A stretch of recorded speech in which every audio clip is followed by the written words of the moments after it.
美国国务卿布林肯访问越南，那很明显，这一次就是要拉拢越南加入反中的阵营。越南呢有点不买账，不买账也就算了，还不按外交惯例办事，公开戏弄、羞辱了布林肯。这件事说起来有点不寻常。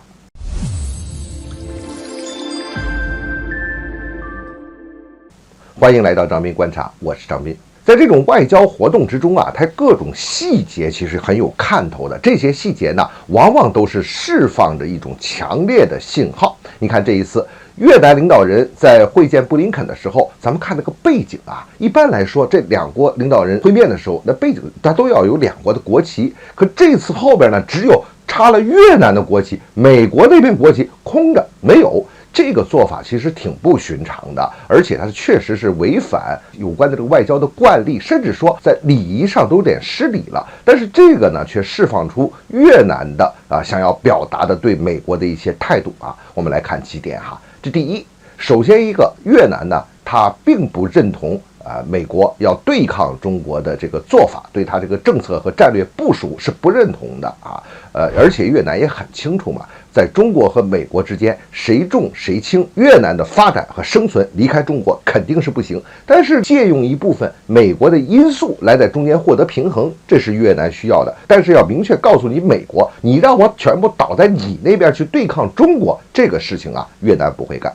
第二一点，我们可以看到，越南之所以能这么做呢，它其实是有底气的。你怎么说越南是上亿人口的一个东南亚的这个大国呀，对吧？而且和美国在历史上那干过越战，打过仗啊。说到底之话，谁怕谁呢？这点底气越南还是有的啊。作为美国在越战之中，你是一个战败者，说起来你说话这个腰杆子都不是很硬。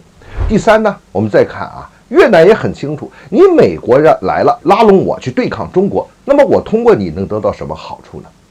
你除了让我这边还要自带干粮的和中国去搞对抗之外，你什么好处都给不了。政治上你能让我获得什么更好的利益吗？经济上你能给我什么好处？在未来的发展上，在经济的发展和地区的安全上，你又能给我什么好处呢？越南呢，现在在东盟这个框架之中，那获得的利益是最大的。而这个东盟呢，它现在既定的政策就是和中国搞好各种的关系，深化各种的关系，把地缘关系搞好，地区的安全也要搞好，这是整体的大利益。当然你说越南和中国之间和我们之间有这样那样的矛盾，可是这种矛盾是要服从于地区整体的利益和整体的安全的。在这种情况之下，你美国来了之后啊，不但给我带不来好处，反而会把我搞得风险更大啊，没有任何的这个好处给我们，不能把这个地区更好的发展起来，我为什么要跟着你美国去走呢？